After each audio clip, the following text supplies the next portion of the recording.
भूतिया किला, आधी रात का रहस्य। उत्तर प्रदेश के एक छोटे से गांव देवजड़ के बाहर एक बहुत पुराना किला था। गांव के लोग उसे कालगढ़ का किला कहते थे।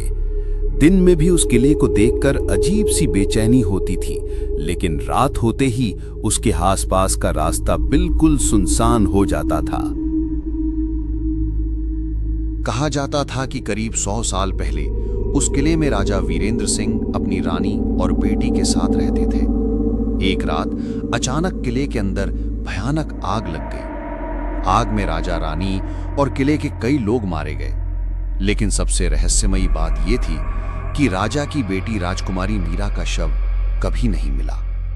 उस रात के बाद किला हमेशा के लिए बंद कर दिया गया। गांव के बुजुर्ग कहते थे कि हर अमावस्या की रात किले की सबसे ऊंची मीनार में एक लालटेन जलती है, और अगर कोई उस रात किले के अंदर चला जाए तो उसे एक लड़की की आवाज सुनाई देती है, मेरा राज खोल दो।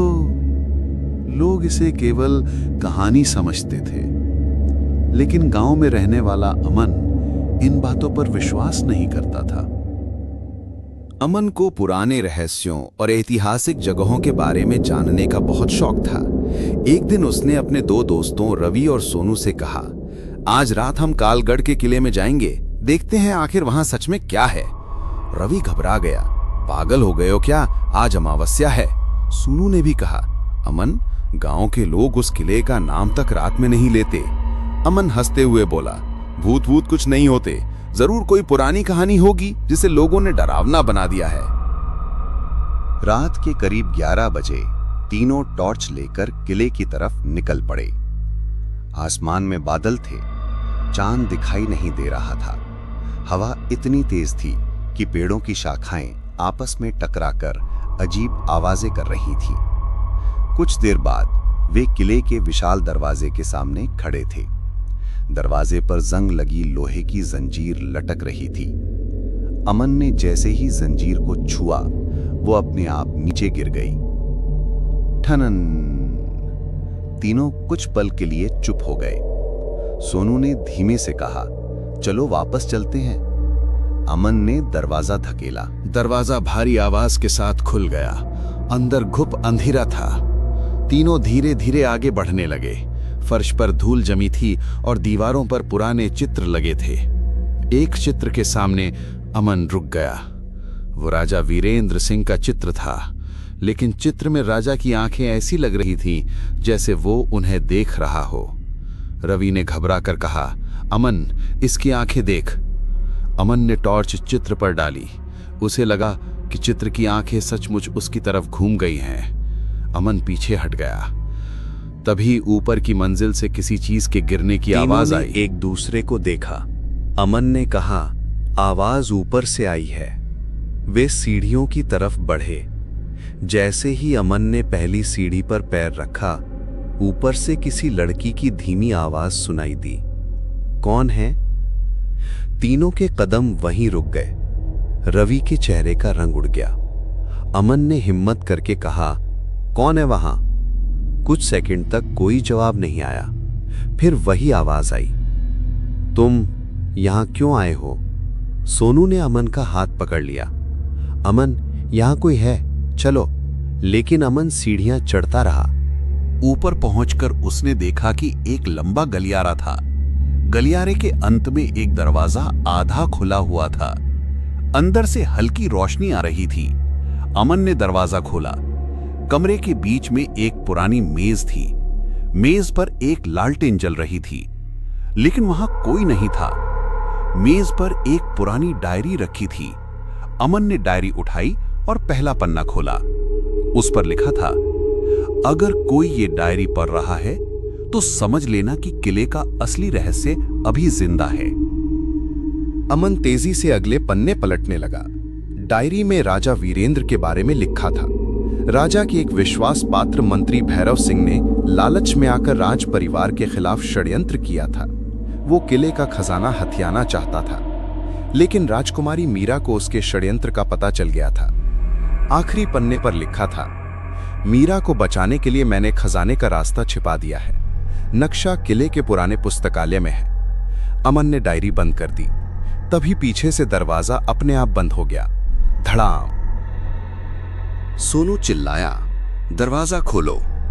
अमन ने दरवाजा खींचा, लेकिन वो नहीं खुला। उसी समय कमरे की लालटेन बुझ गई। चारों तरफ अंधेरा छा गया और फिर वही लड़की की आवाज सुनाई दी, खजाना मत ढूंढो।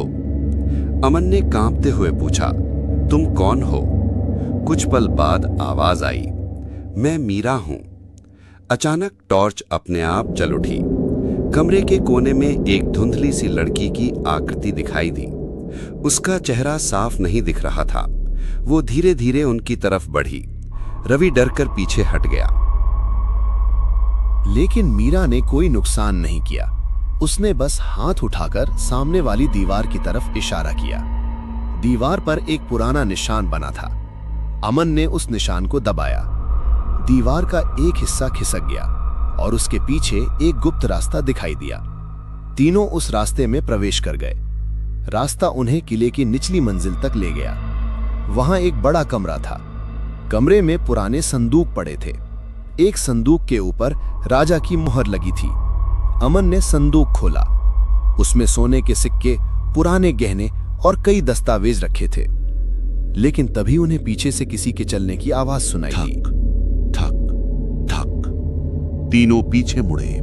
दरवाजे पर एक लंबी परछाई खड़ी थी। परछाई धीरे धीरे कमरे में आई।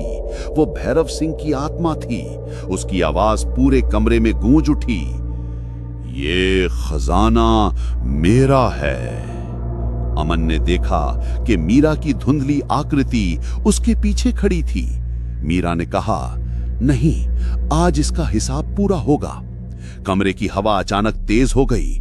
पुराने कागज हवा में उड़ने लगे। दीवारों पर लगी मशालें अपने आप जल उठीं। भैरव की परछाई मीरा की तरफ बढ़ी, लेकिन मीरा ने हाथ उठाया।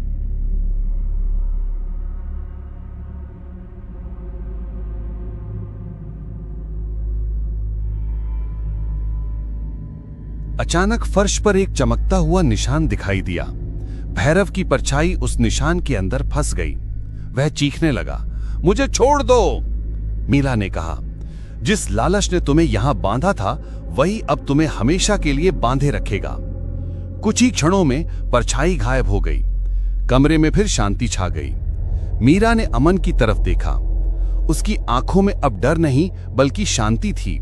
वह बोली, मेरा राज अब दुनिया के सामने आ सकता है। अमन ने पूछा, तुम्हारी आत्मा अब आजाद हो जाएगी? मीरा ने हल्की मुस्कान के साथ सिर हिलाया। हाँ। इतना कहते ही उसके चारों तरफ हल्की रोशनी फैलने लगी। उसकी आकृति धीरे धीरे हवा में घुलने लगी। लेकिन गायब होने से पहले उसने कहा, किले के खजाने से गांव के लोगों की मदद करना, यही मेरे परिवार की आखिरी इच्छा थी। फिर वो हमेशा के लिए गायब हो गई। अचानक किले में जोरदार आवाज हुई। दीवारें हिलने लगी। अमन चिल्लाया, भागो! तीनों गुप्त रास्ते से बाहर की तरफ दौड़े। वे जैसे ही किले के मुख्य दरवाजे से बाहर निकले, पीछे से किले का एक पुराना हिस्सा भर-भरा कर गिर गया। सुबह होने तक गांव के लोग वहां पहुंच चुके थे। अमन ने पूरी कहानी सबको बताई और राजा की डायरी तथा दस्तावेज गांव के बुजुर्गों को सौंप दिए। कुछ दिनों बाद सरकारी अधिकारियों की मदद से किले की जांच हुई। वहां सचमुच पुराना खजाना और ऐतिहासिक दस्तावेज मिले। उस खजाने का बड़ा हिस्सा गांव के स्कूल, अस्पताल और गरीब परिवारों की मदद में लगाया गया। कालगढ़ का किला अब भी खड़ा है, लेकिन उसके बारे में एक बात आज भी गांव वाले बताते हैं। अमावस्या की रात जब हवा किले की टूटी हुई मीनार से होकर गुजरती है तो कभी कभी वहां एक छोटी सी लालटेन जलती दिखाई देती है। लोग कहते हैं कि वो राजकुमारी मीरा की आखिरी निशानी है। अमन कई साल बाद फिर उस किले में गया। उसने उसी पुराने कमरे में जाकर धीरे से कहा, मीरा, तुम्हारा राज अब सुरक्षित है। कुछ पल तक बिल्कुल शांति रही। फिर खिड़की से ठंडी हवा आई और मेज पर रखी पुरानी डायरी का आखिरी पन्ना अपने आप खुल गया। उस पन्ने पर पहले कुछ नहीं लिखा था, लेकिन अचानक स्याही के अक्षर उभरने लगे। धन्यवाद, लेकिन किले का आखिरी रहस्य अभी बाकी है।